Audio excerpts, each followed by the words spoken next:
Sun Jian, the resourceful father of the founders of the Wu Kingdom, Sun Ce and Sun Quan. His bravery was feared by Zhuo at the time of the coalition, most likely due to his relentless advances towards the capital, paired with his reputation as a stern military commander. Zhuo once claimed that he and Sun Jian see things all the same. An advisor to Houhanshu also warned him that if Sun Jian obtains Liang, it would be repeating a cycle of oppression. He was among one of the most influential people of his time, along with Yuan Shao, Yuan Shu, Zhuo, and Tao. He was an alleged descendant of Sun Tzu, the renowned author of The Art of War. But as the name of Sun Jian's father is not recorded in the Sanguozhi, his identity cannot be historically attested. However, a collection of later written short stories mentions that the final emperor of Wu, Sun Hao, was a great-great-grandson of Sun Zhong. In this way, it has been theorized that Sun Zhong was Sun Jian's father. It's also yet to be proven that Sun Jian's father was a merchant, but a folklore saying, Sun Zhong offers melons, supports this theory. Sun Jian and his twin brother Sun Xiong had a younger brother called Sun Jing, and also a younger sister. Sun Jian would go on to have 5 sons and at least 3 daughters. It's not known who the mother of the 5th son, Sun Lang, was, or the last daughter, whose name remains unknown. Sun Lang went on to suffer misfortune during Tao Pi's 3-pronged invasion of Wu. He had accidentally set fire to his own camp at the Battle of Dongku, which infuriated his half-brother Sun Quan, who heavily punished him. Sun Jian's unnamed daughter was born to his concubine Lady Chen. She went on to marry Pan Zhen's son, Pan Mi. The first 4 sons and daughter were all born to Lady Wu, who was the sister of Wu Jing. At only 16 years old, the eldest son, Sun Ce, successfully campaigned to carve out a power base in the Xiangyang region. Sun Quan was 7 years younger than Sun Ce. At 18 years old, he inherited the lands his late brother conquered, and his loyal retainers. They aided his early administration with relative success, allowing the locals to prosper. Eventually, Sun Quan would go on to formally declare himself as the first emperor of Eastern Wu. Sun Yi was 2 years younger than Sun Quan. He was known for his martial valor and fiery personality, which made him resemble Sun Ce. Many people thought that Sun Yi would be selected by Ce to lead after his death, but he chose Sun Quan instead. At the age of 19, Sun Yi was murdered in cold blood in the year 202, at a time when Sun Quan was away. Very little was known about the 4th son, Sun Kuang, who was nominated at the age of 19 but never held office and died in his early 20s. After Sun Jian's passing, Sun Ce should have inherited his Marquis title, but he instead gave it to Sun Kuang. At the time when Sun Ce was gaining influence, Emperor Xian noticed and wanted to establish marital ties with him. Tao Zhang married the daughter of Sun Ben, whilst Tao Tao's niece married Sun Kuang. Discrepancies in historical records place Sun Kuang as the one who set fire to his own camp at the Battle of Dongku. Pei Songzhi pointed out that as Sun Kuang died in his early 20s, there's no way he could have participated in Tao Pi's 3-pronged invasion in 222. Lady Sun, whose personal name was not recorded, is also known as Sun Ren or Sun Xiangyang. She was known for being talented and bright, bold, with an extremely fierce personality that matched her brother's. She married Liu Bei to strengthen the Shu-Wu alliance sometime in the year 209, but returned home 2 years later. Zhuge Liang once said, "When our lord was in Gong'an, he dreaded Tao Tao's influence in the north and feared Sun Quan in the east. Even in his home territory, he was afraid that Lady Sun would cause trouble." The Sun clan had long lived in Wu Commandery, and they had a burial grounds east of the city for their family. A legend tells of strange lights and auras rising up from the graves to the heavens, which could be seen for several miles. When people went to examine the strange signs, the elders thought it could be an omen that the Sun family would prosper. When Sun Jian's mother was pregnant, she dreamt that her intestines burst forth from her body and encircled the Chang Gate of Wu. When she awoke, she was fearful, and so rushed to her neighbours for their thoughts, who said, "Be calm, is it not a lucky sign?" When Sun Jian was born in 155, he was noted as not being of ordinary appearance, and was generous and distinguished by nature. He enjoyed proper conduct. He was a civil official in his hometown during his youth, where he secured a job as a county official at the age of 15 or 16. When he was 16, he travelled by boat with his father to the Yanyi area, where they encountered some bandits. They were busy dividing their spoils between them on the riverbank, having recently plundered some merchants. All of the travellers had stopped, and none dared to risk the journey. Sun Jian said to his father, "We can strike the pirates, let us punish them," but his father said it was not their business. Sun Jian ignored him and went anyway. He jumped on shore with a saber in hand, then pretended to command a detachment of troops, pointing east then west. The pirates were convinced that government troops were upon them, cast aside their loot and then scattered. Sun Jian pursued them alone and didn't return until he had the heads of all the pirates. Although some accounts claim it was only the leaders' heads that he returned with. Either way, his father was incredibly surprised. After this event, his name began to spread and his fame greatly increased. Officials summoned him and installed him as a county commandant. Lady Wu was orphaned young and had left Wu Commandery with her younger brother Wu Jin to live with relatives in Xiantang. Sun Jian knew of her talent and beauty and so desired her as his wife. However, her relatives of much higher status objected the marriage on the grounds that Sun Jian was not accomplished and crafty by nature. Humiliated and resentful, Sun Jian went to leave, but Lady Wu spoke up. "Why would you seek disaster for the love of a single daughter? Whatever happens will be my fate." If she didn't succeed in convincing her family to allow the marriage here, it would have created a vastly different future, one without Sun Ce or Sun Quan. The Han dynasty faced growing difficulties in the 160s and 170s as the central government grew in corruption and became further factionalized. The military also suffered defeats along the northern frontier. This loss of life increased tensions between the imperial court and the local gentry throughout the empire. Unorthodox religious movements spread for people who sought salvation from the plagues and famine. The lower Yangtze region was one of the many centers for cults who opposed the state ideology of Confucianism. The cults promised to provide healing and secret knowledge. One local sect was led by a man named Zhu Chang, who claimed to have supernatural powers.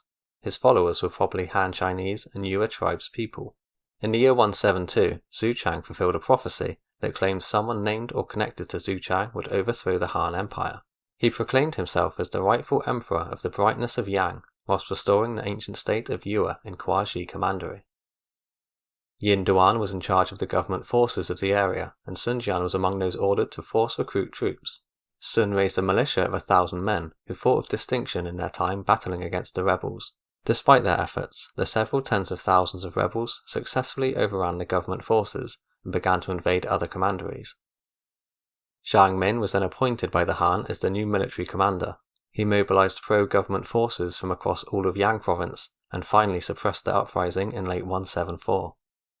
Yin Duan was reported for his failure to defeat the rebels, but his registrar Zhu Jun bribed officials in Liang so he was punished but not executed. When Zhang Min was rewarded for his success, he recommended Sun Jian for his good service. Sun was appointed as an assistant magistrate in Guangling Commandery, and then later 2 counties within ZRP. This new position helped him gain prominence and expand his following. Regardless of where he was stationed, old friends from his hometown and youths looking for opportunities would flock to Sun Jian, always several hundred in number. Sun would entertain and support them as if they were his own sons or younger brothers. 10 years later, the Yellow Turban Rebellion broke out. Shangzhui dispatched 8 envoys across the kingdom to spread his teachings to the masses. Secretly, they planned anarchist events, and all sprang into action on a single day. Zhu Jun was dispatched by the Han to fight the Yellow Turbans, and he requested Sun Jian to be his associate major.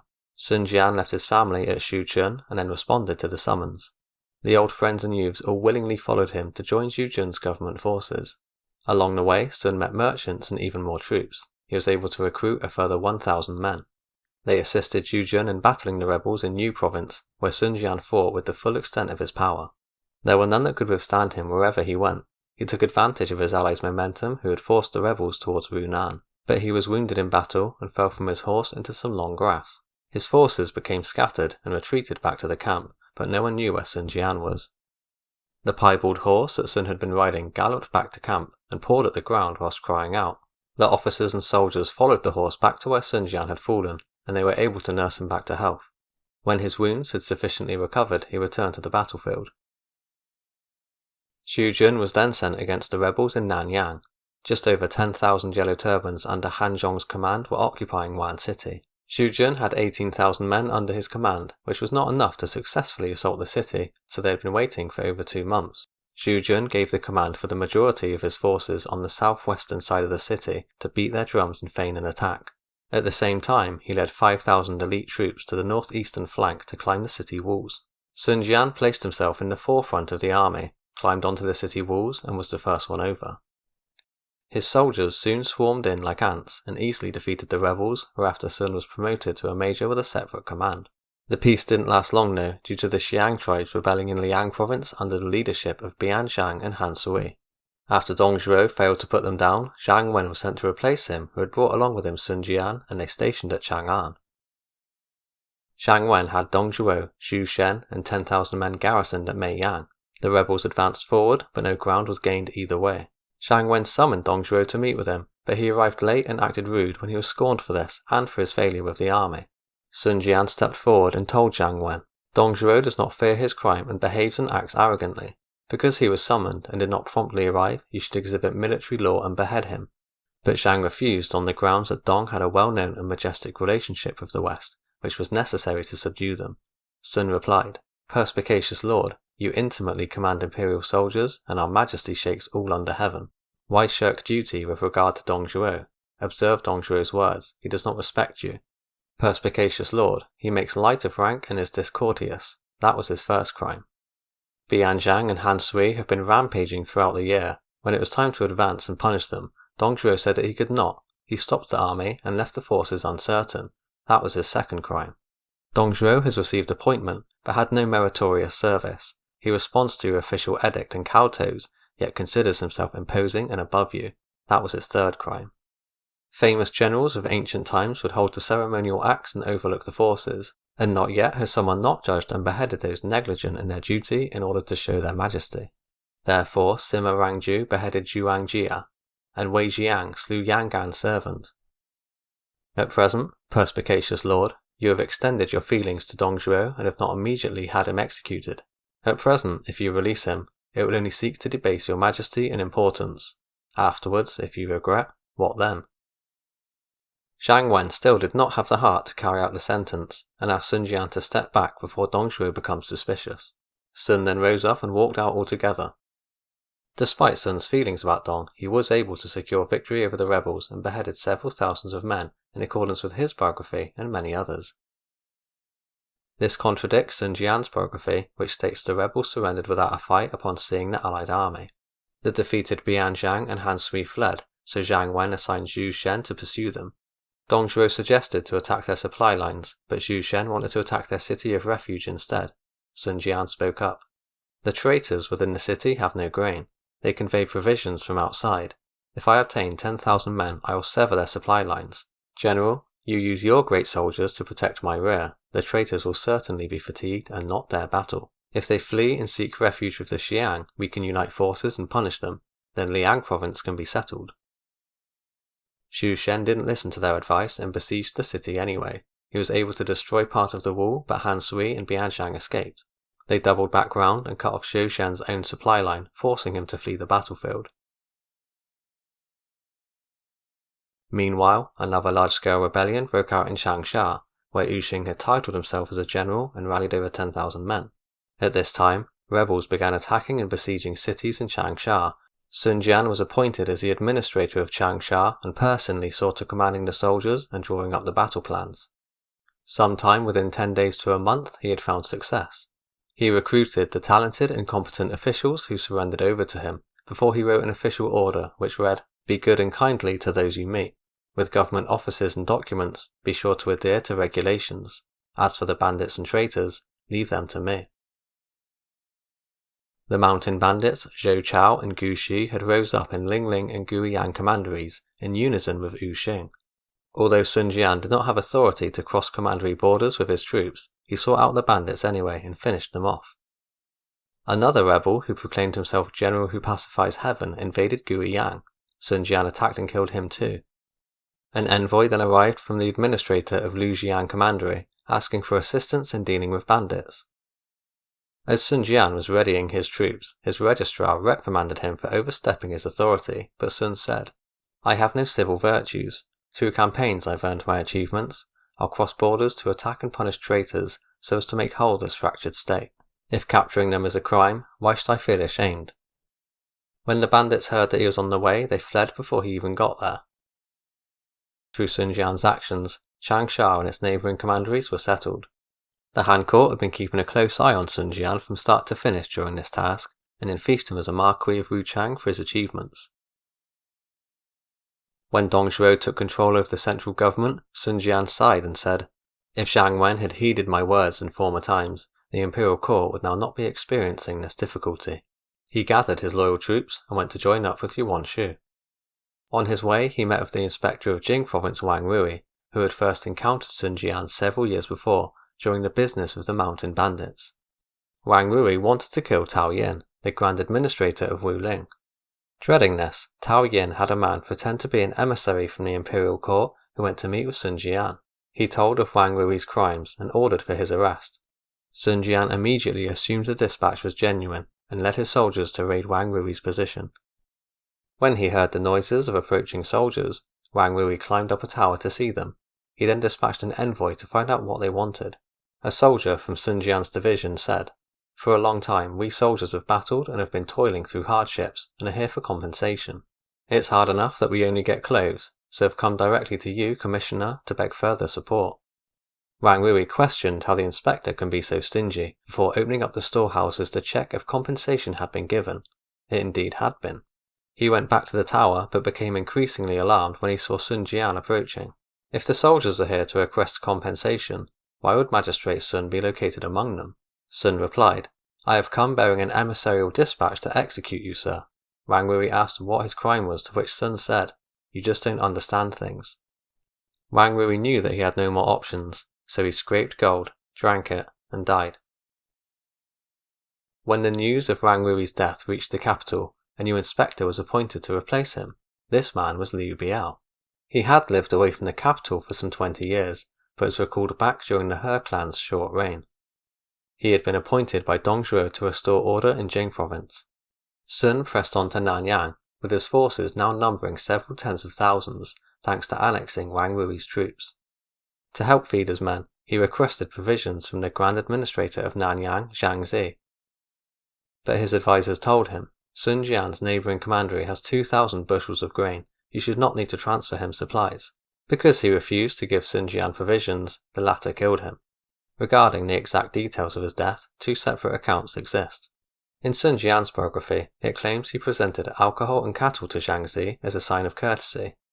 The next day he responded by visiting Sun Jian's tent, so they began drinking and acting merry. Sun's registrar soon entered and informed them that nothing had been provided for the army, and that the roads had not been maintained. Songzhi tried to get up to flee but was surrounded, then in accordance to military law was executed by the camp's gate. From this point on, all of Sun Jian's requests were met. According to the Wu Li, the progress of Wu, Songzhi refused to meet with Sun Jian altogether. Sun wanted to continue north to Houhanshu, but was worried about attacks on his rear and so chose to deal with Songzhi before moving on. He feigned a serious illness and also allowed rumours to circulate which caused his army to shake with fear when they learnt of their lord's plight. To appear desperate, Sun invited a shaman to cure him and offered sacrifices to the hills and rivers. Next, he dispatched family members to convince Songzhi of his distress and his desire to have Zhang take command of his troops after his death. Unable to resist this temptation, Songzhi led 500 to 600 footmen to Sun Jian's camp. Sun feigned illness right until the last minute when he jumped up, condemned Songzhi, and finally beheaded him.